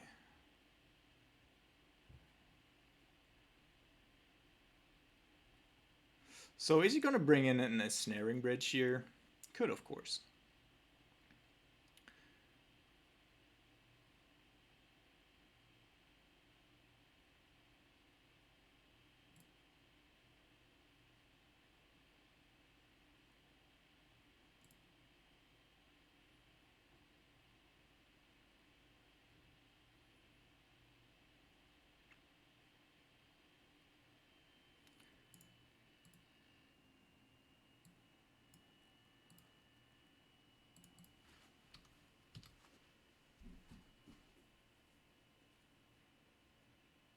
I don't get what he's doing here.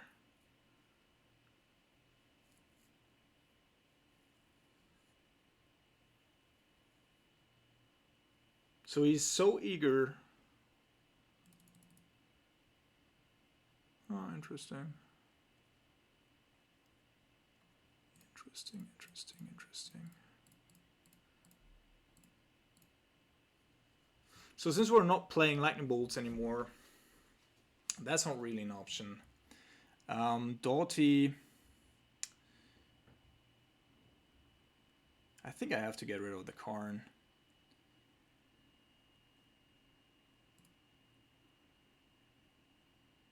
Because otherwise it's definitely going to do something.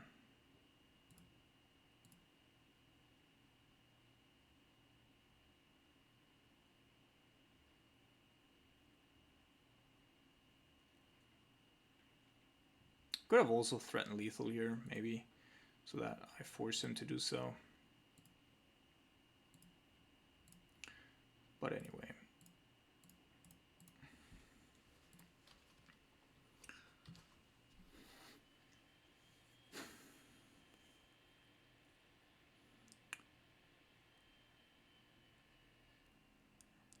Any K command should get us there, in theory.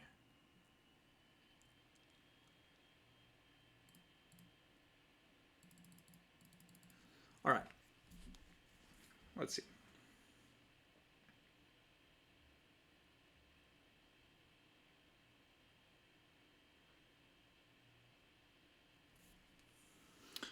I have a lot of mana. I have 5-10 mana at the ready. 10, and I need 7 for Hall of Storm Giants.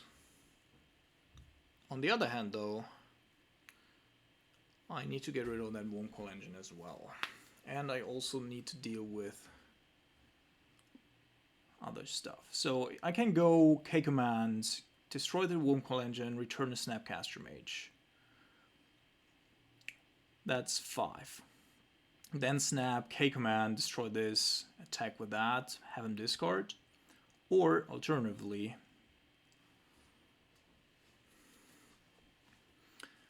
I could go after his lands.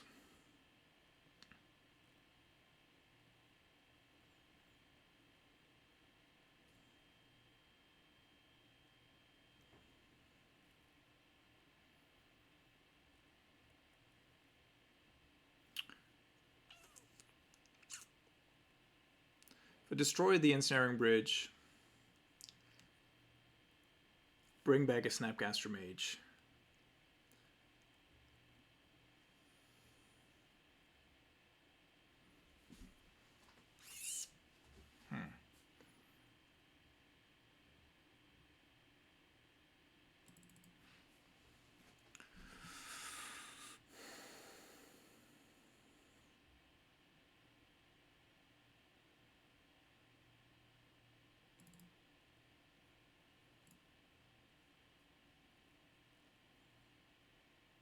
I could also have him discard too.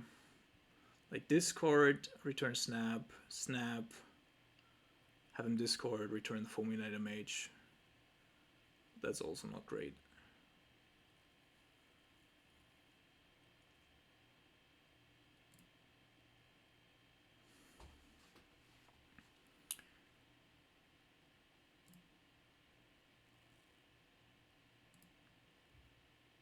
Fuck my life.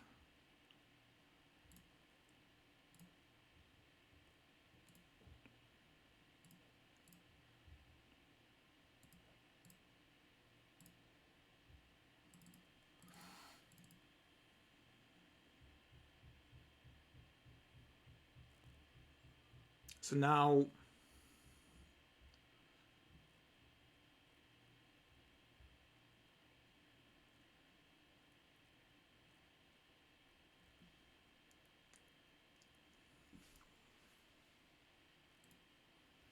should I just wait here?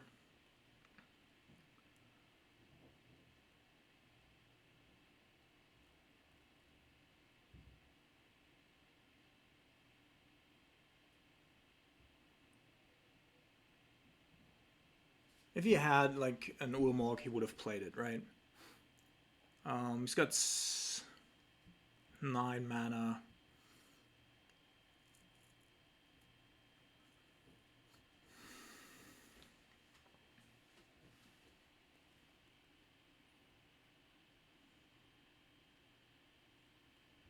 I could have chipped in for 2 damage.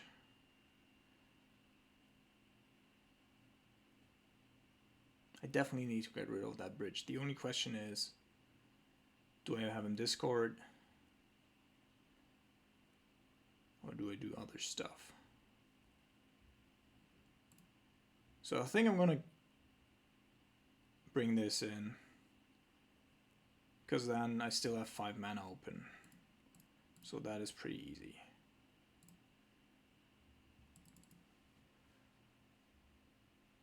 And then I think I'm gonna do this and ask if he has something. Target player discards a card and destroy target artifact. And then we have multiple ways next turn of getting rid of stuff. So there was a Karm Liberated actually. So I'm definitely gonna utilize that.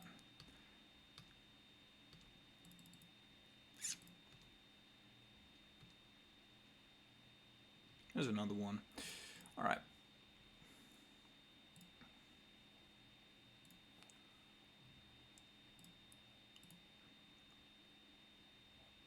All right, opponent has conceded. So that was a pretty close one. I think it was well worth thinking about the lines there. There was just like there were too many options there.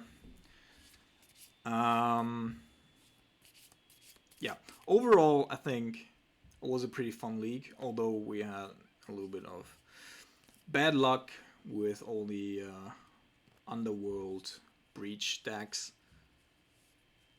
But yeah.